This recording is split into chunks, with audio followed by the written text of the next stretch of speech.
Hey, what is up, guys? I'm Ray Ray, and I want to start by sending my love and prayers out to everyone across the globe. I hope you all are doing well. And in this video, the wait is over. Surviving the Distance, episode 1, and we'll get to that right after this.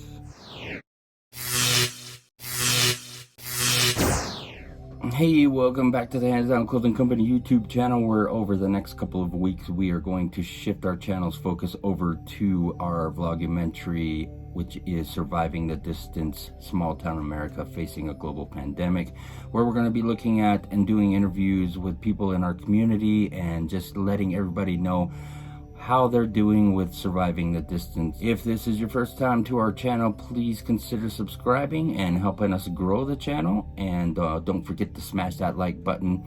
And don't forget to activate that notification bell so you can receive updates about our future content. I'm really excited today. It's finally done. I'm going to be able to bring this to you. It's been a long time coming. Hang out till the end of this video, and I'm going to be giving you guys updates about the fundraiser that we're going to be doing for local businesses and organizations to help them survive the distance. So make sure you watch all the way till the end. With that being said, let's get into the interview.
Today, guys, I have Jennifer Morrison here. Finally, and I want to thank you for being so patient the other night. I mean, you hung in there like a trooper, and I really appreciated it. And I felt so horrible for everyone all the way around.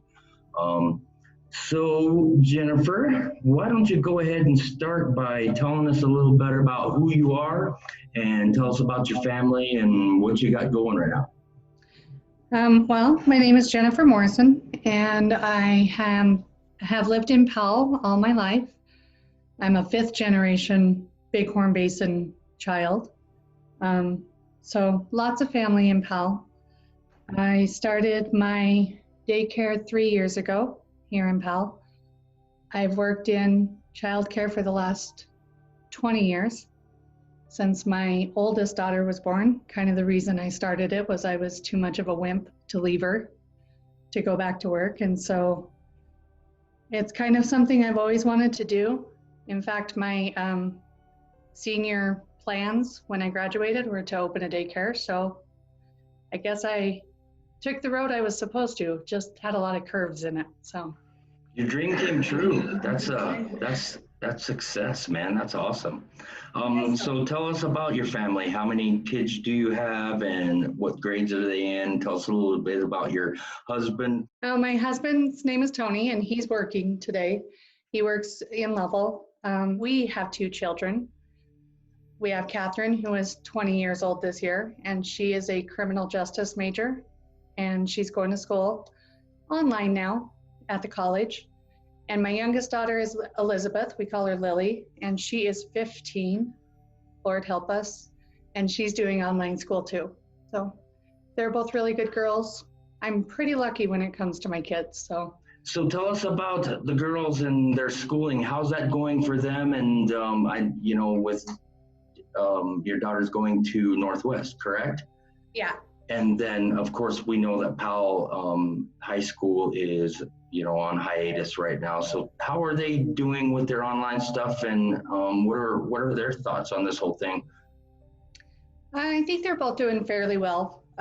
My oldest daughter, like I said, is doing criminal justice, which it's a little hard to do online. Her firearms class that she was really excited about. It's kind of hard to do that online. So, luckily though, we live in Wyoming. She can go get some experience, take her dad out shooting, and she can do that kind of stuff. But it's still kind of a bummer, I think. I think they were both kind of sad. My youngest daughter is definitely my social butterfly, so she misses more of her friends, but they both have really, really good grades, so we weren't really worried academically. But there's parts of it that I don't think you can ever teach online. So they adjusted well, apart from being away from having that contact with that social contact with everyone, huh? Yeah, I think they've done very well. So how are you doing with all this? How's it affecting you? It's been difficult. Like I said, I opened my business 3 years ago, and it's had a few bumps here and there, but it's been a dream job of mine for a long time. So to have it just suddenly stop has been really hard to deal with. I've gotten a lot of paperwork done and some cleaning and things like that, but I miss the kids. I don't like being here when it's quiet. It's hard to stay here and not think about who's home and what they're doing and if they're okay and that kind of stuff. So, but yeah, Tony and I are doing fine. It'll be what it is. It'll work out. Yeah, as far as the daycare goes, so when did you actually find out that you had to close the doors? I know that some of the daycares are allowed to have a certain amount of people or children in them. Are you guys allowed to do that? Are you doing something like that? Tell us a little bit about how the daycare is going. Well, the week of March 16th, so the order for everybody to shut down came on March 19th. And March 16th, the week before that, I went from having 18 or 20 kids to having 5. So I kind of felt like it was coming, and it would probably be in the best interest of the kids I serve, the families I serve, and my own family to go ahead and shut down. And so I had made the decision about 2 hours before the public health notification came down that we had to close. So I had already kind of told all my families and my employees that it was coming and we needed to be prepared for it. So we just spent the rest of the afternoon cleaning and putting things away and sanitizing. And when did you come to the realization that it was probably going to happen? And, because when I first heard about it, it was like, it's another virus. It's the same thing that happens almost every year, and they talk about everything, and then nothing ever happens, and so when did it become real? I think March 16th was a Monday, I'm not sure. And I think that day I kind of decided that I was going to close for the health of my kids. My youngest daughter has asthma, and some of the kids that come here, a couple of them were born early, and so they were a little more susceptible to things. And I just didn't know if I wanted to put them at risk that way. So of course, this being your dream job and you loving kids and wanting kids, of course that I would expect that's what you would do. And of course the safety of the children first, and that's a great thing. As far as all of that goes, have you been in contact with the kids? You keep in touch with them? Oh yeah, I have the best parents here. The best families, and they send me pictures. And a couple hours ago, I talked to someone on the phone, a little boy, and he was telling me about his monster truck show that he watches. And I've gotten videos and pictures, and so yeah, I have the best families here. So well, that's probably a tribute to the good job that you do with the kids as well. I know whenever I told people that I was going to have you on to do this interview, I mean, I had a couple of people right out of the gate just jump out there and say what a great person, and they love bringing their kids here. And you know, that's good quality care. And that's, you know, like you were saying, we were in the same boat. My wife is kind of in the same industry, was in the same industry, and that's kind of how we know each other. We haven't lived, I'm not third generation at all. I'm barely even half a generation, but you know, that's the thing with taking care of kids, and that's what you want to do. And it just, I don't know, it's got to be tough on you, and I'm glad that you're able to keep in touch with them and do that kind of stuff. How about your employees? How are they doing? I think they're doing pretty good. And, you know, not only am I blessed with the best families here, but I have some of the most amazing employees. I don't know what I did to deserve them, but they are pretty amazing. My assistant director she's doing really well. She's at home getting stir crazy. She's her and another one of my employees, I call them my left-hand man and my right-hand man, and they want to set up a preschool this fall. So they're both kind of working on those things at home. And one of my employees has a little boy that she watches at his house. So they're both doing really well, a little stir crazy, and they miss the kids, and we share pictures back and forth. If they get a picture, they send it to me, and if I get one, I send it to them. So I have really, really good employees. I'm very blessed with them. Anytime we're out in public, and even if we run across you and Tony, and one of your kids that you took care of years ago, they're always, hey, Miss Jennifer. That's a great thing. Yeah. So as far as the employees go, how did you guys prepare for that? So did you give them a heads up? Did they think that it was going to happen? Were they in kind of the same boat? Yeah, we talk a lot, obviously. We're stuck in a building together all the time. So I started telling them about 2 weeks before that, you know, they needed to start getting ready to file for unemployment if that was going to happen, and trying to work through them. I have a really good lady that helps me with my taxes from H&R Block. I love her. And I was on the phone with her saying, what do we do and how do we do this and what do I need to do? And so we got them both signed up for unemployment. And then yesterday, we found out that we were approved for the payroll protection program. So I can at least write them part of a check to get us through the next 8 weeks. So if you could tell us a little bit how that works. Do they get a partial check from unemployment and then a partial check from that, or is it a lump sum? How's that work? No, it's based on how many employees I had and how much they made, how many hours they have, which in childcare is really hard because if you don't have enough kids, you send people home. So you never have the same amount of hours. It's not a 30-hour work week or a 40-hour work week. It's just whatever you get is what you get. And so basically the payroll protection program is to get people off of unemployment because our government doesn't like it when we have too many people on unemployment.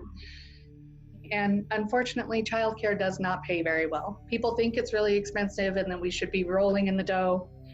And that's not quite how it works. So the payroll— Well, it should.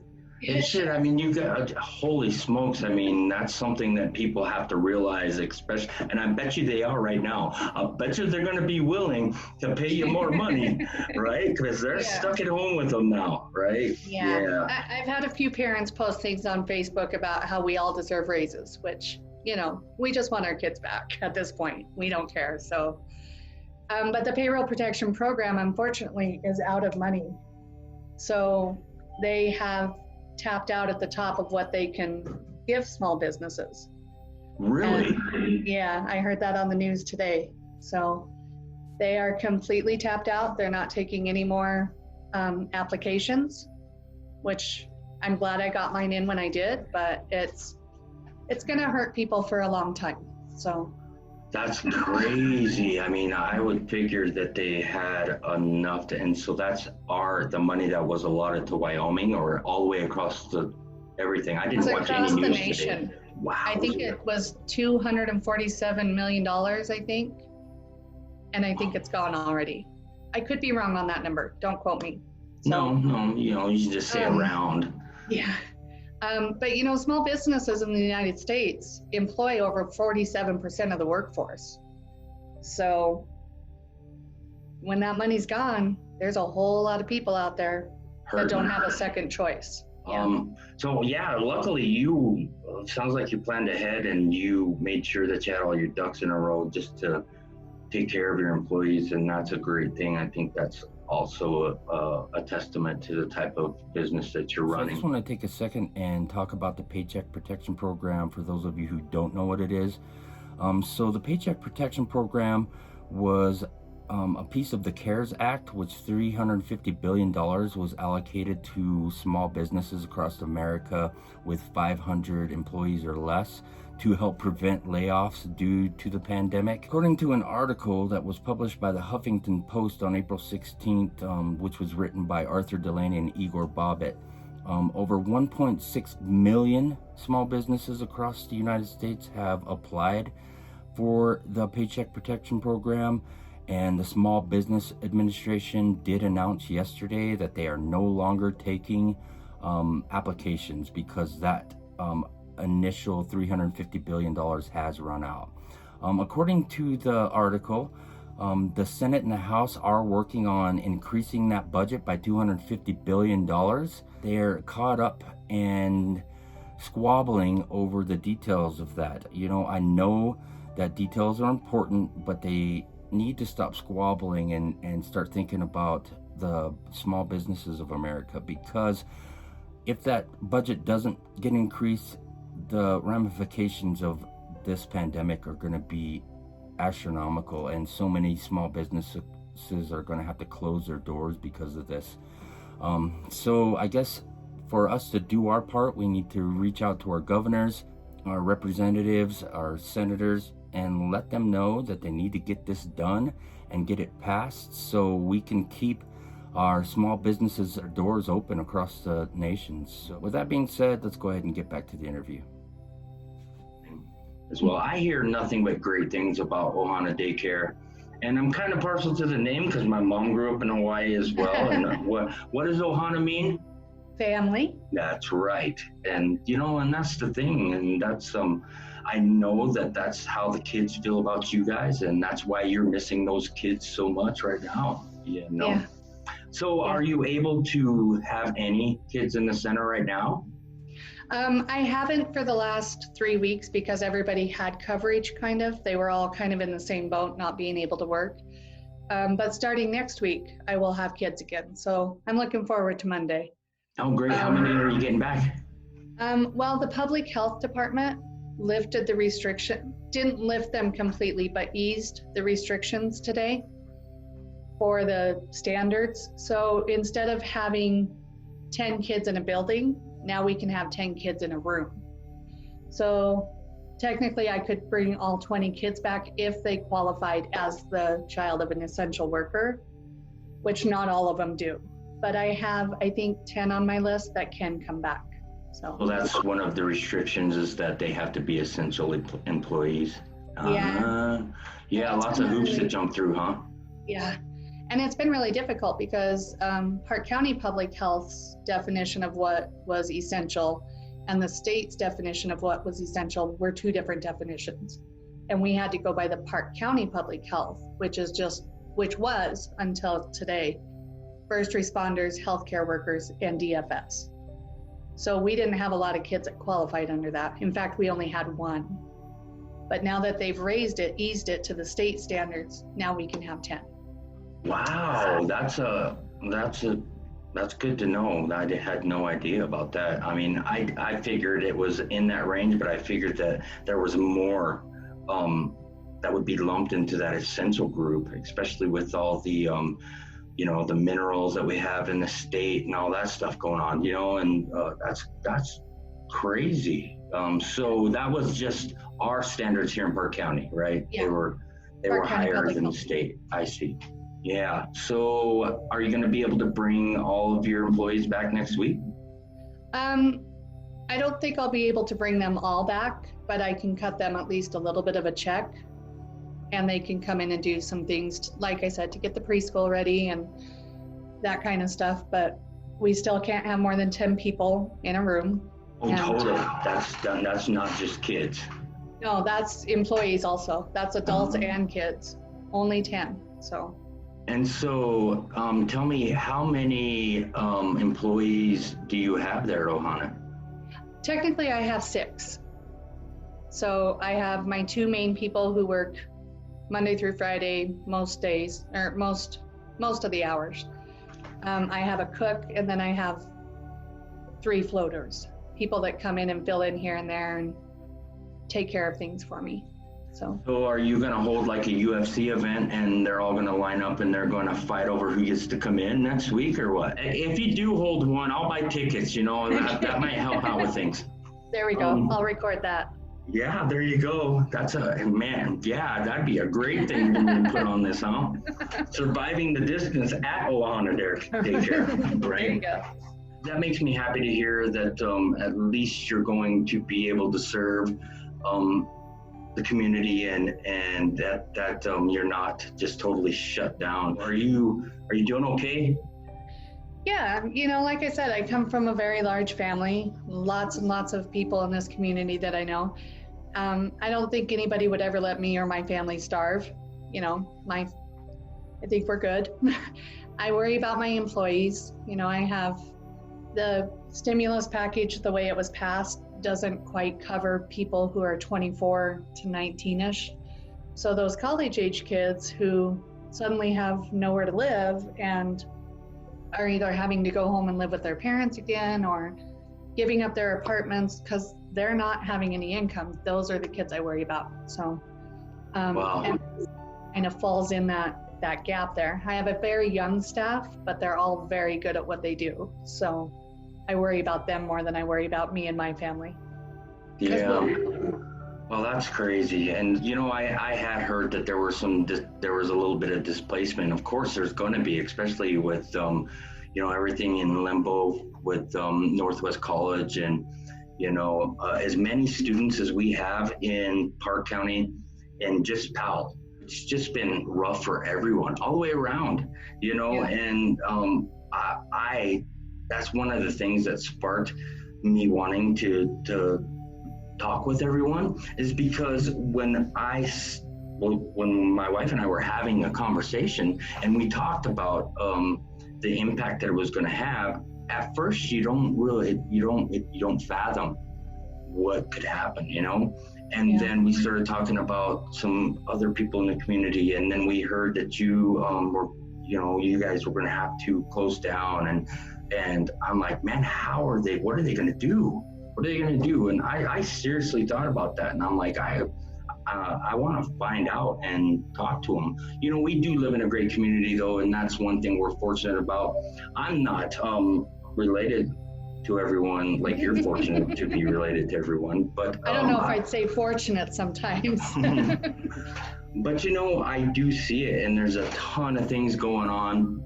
The Love Thy Neighbor group is one of those things, and that's one of those groups that are taking care of people at home, making sure that people have food, and all of that kind of thing. And that's great. And there's been an outpouring of support from our community, and I even think people from outside the community, and that's a great thing. And that's just a true testament to that where we live, and we're blessed to be here. Yeah.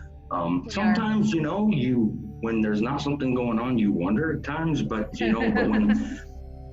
since we've been in this town and something bad happens, take for instance the Asher accident earlier this or last year. Yeah. It was amazing to see how that worked out, and I figured that's what would happen now, and that's exactly what's happening, and it makes me smile to see all this stuff that's going on. What are some of the things that you've noticed with our community as far as our community? Well, a few years ago, my 4-year-old niece was killed in a freak accident, and that was kind of a jolt for our family. But the thing that I learned from that, earlier we said everything happens for a reason. The thing I learned from that, I think, is that this community never turns its back on people. If somebody needs something, all they got to do is ask. And I think that was a hard lesson to learn, and I would rather not have learned it that way. I'm sure there was an easier way to learn it. But when the Asher boy got in the accident, everybody did the same thing. And it was reassuring to me to see the same people that reached out to help me and my family when my niece passed away were the same people that were finding a way to help the Ashers. And people that I don't even really know.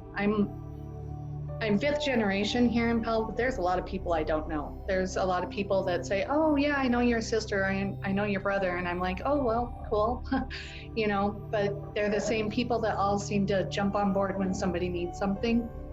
And I think that's probably true for a lot of towns, but I think Powell is very special in the way that it doesn't seem to matter who you are or what your family's reputation is or what your IQ is or your education. People are just there to help just because they want to, not because they get anything out of it. I think that's unique to Powell, but.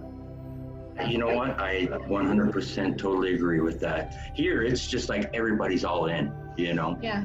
And you know, I think the other thing about Powell is that a lot of people do things out of the kindness of their heart, and they don't do it for the accolades, and they don't want recognition for it. I think there's a lot of things that are going on, especially right now, that people don't even really know about. The other day in the grocery store, there was an older man, maybe in his 60s, and he was standing in the toilet paper aisle, and I walked by him and I asked him if he was looking for something, and he said, well, I was looking for toilet paper. And I said, oh, I'm sorry, you know, if you can't find any though, let me know and I'll help you find some. And a young lady, probably in her 20s, was about 2 aisles over, or an aisle over at least, and she came around the corner and handed him her toilet paper and said, here you go, and walked off. And he just was, he didn't know what to do. He was like, no, I don't need it. I can. And she said, no, I'm good. And she kept walking.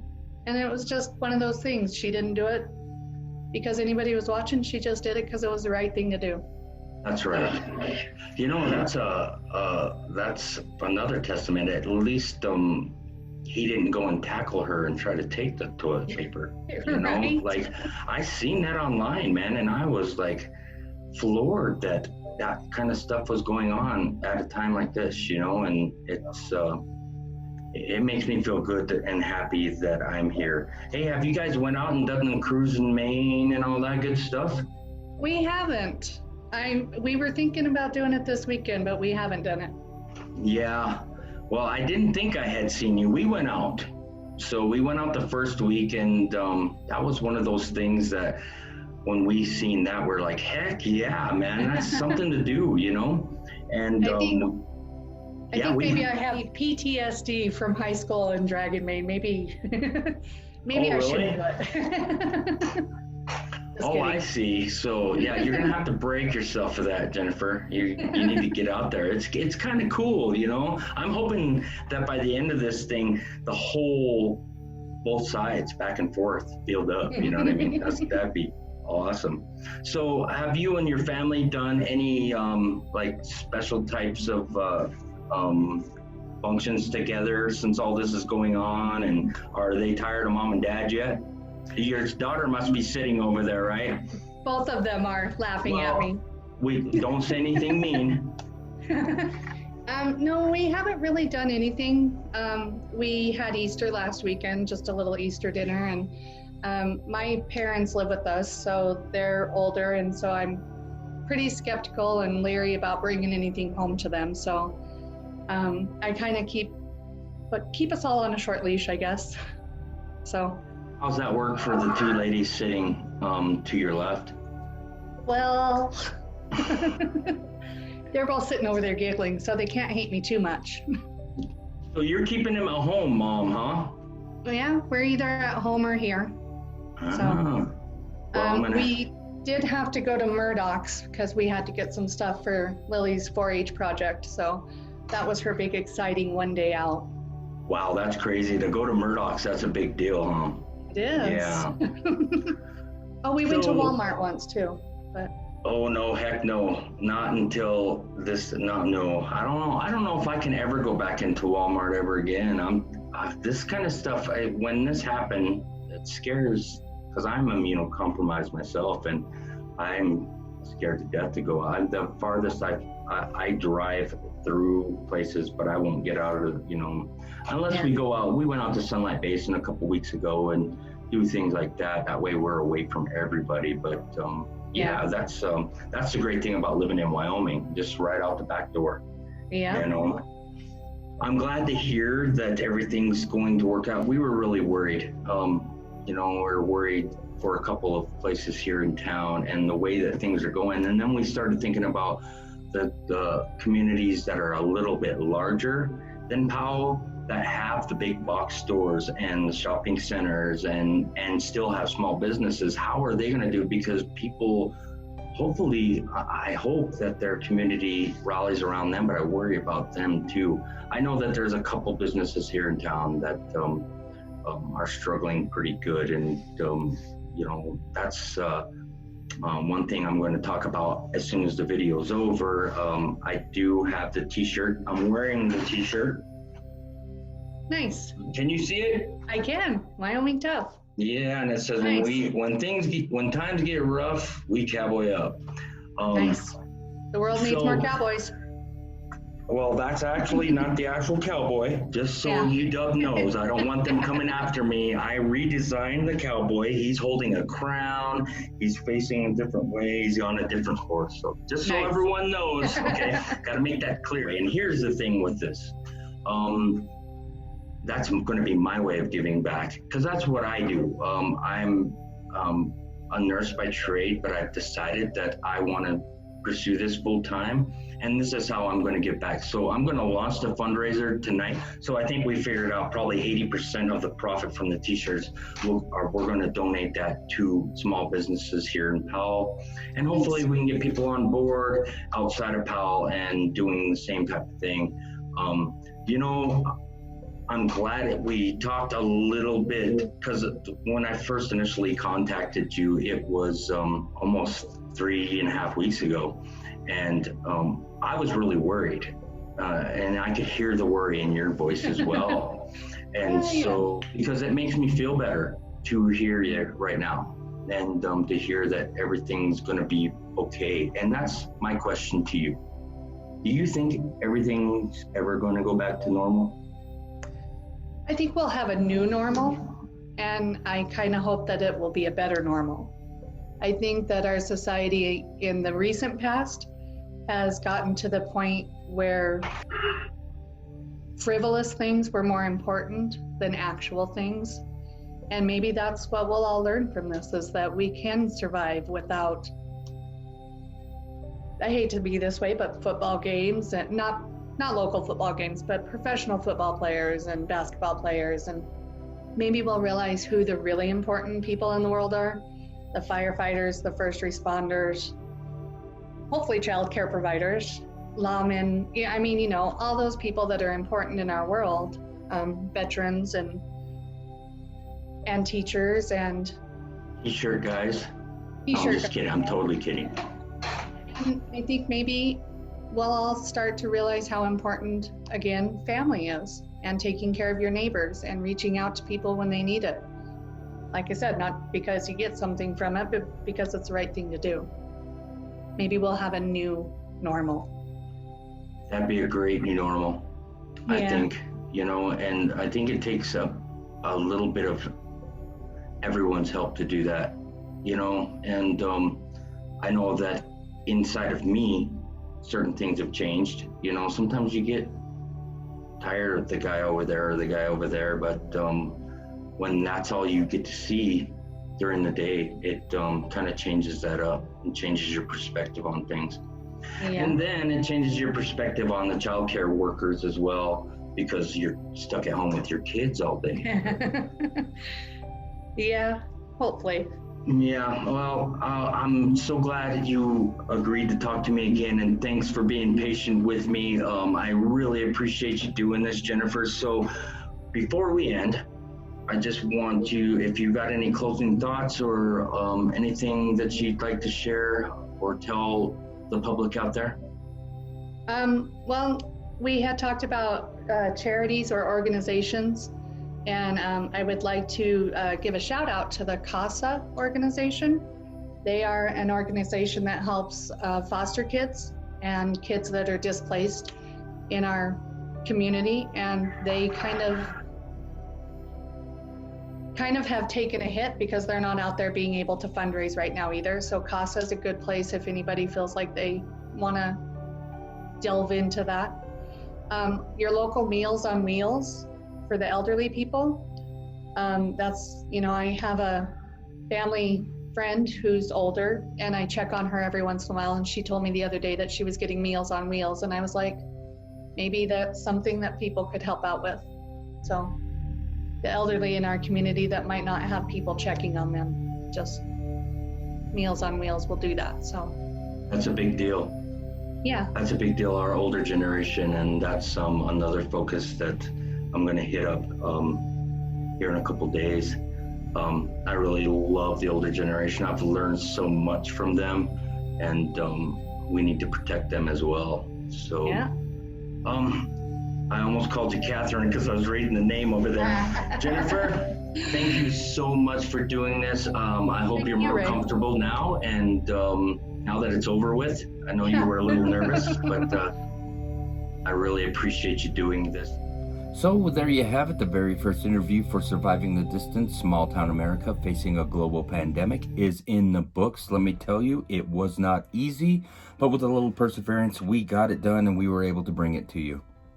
Let me take a second and just say thank you to Jennifer once again for being so gracious to help us out with the Surviving the Distance project. She was pretty nervous about doing the interview, but I think she did a great job. Which reminds me, we want to hear your feedback, and you can do that by leaving your remarks in the comments section below. So last but not least, let's go ahead and talk about our Wyoming Tough T-shirt fundraising project. So the reason we're doing the fundraiser is because we know there are a couple of small businesses in our community which have been hit pretty hard by the pandemic. Also, we know there are a couple of organizations that aren't able to operate at their full capacity because of the pandemic. So we came up with this fundraiser to give back to them. So let me explain to you guys how this fundraiser is going to work. So for the next 2 weeks on our webpage, which is HDCC307.com, we are going to be offering our Wyoming Tough t-shirt design.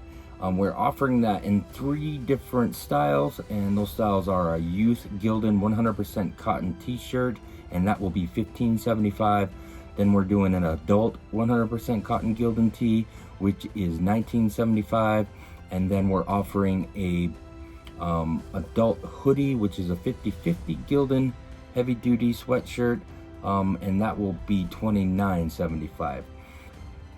So 80% of all the profits from this fundraiser will go to various organizations and small businesses in our community. So how I plan on doing this is I'm going to take you guys along for the ride. Once we start getting orders in, I will keep you guys updated on how the sales are going. And then once the t-shirts actually go into production, I'm going to bring you guys along for the ride on that as well. I want you guys to see me making the t-shirts, what goes into that, how long it takes me, all of that stuff. So I'm going to be documenting that and taking you with me. So once we get the funds and the fundraiser is complete and all the t-shirts have been completed, then it's time to go and visit those organizations which we will be donating those funds to. I'm going to take you guys along for that ride as well. I want you guys to see the reaction of the companies or the businesses that we donate to, and I want you guys to see and be there for every step of the way. So I think that the original plan for my channel will come through in this, where I can be showing you how I make the t-shirts, as well as giving back to everyone. So I think it's gonna all tie together, And also in between all that, we're going to have our episodes of Surviving the Distance. So it's going to be a great experience. I think everybody will enjoy it, and I hope that y'all come along for the ride. I hope you guys will consider joining in and helping out. And I know it's a tough time for everybody, but this is the way that I can give back, and you can give back as well. Plus you get something in return. So I hope everybody enjoyed this episode of Surviving the Distance, and until next time, work hard, hustle harder, and don't forget to smile.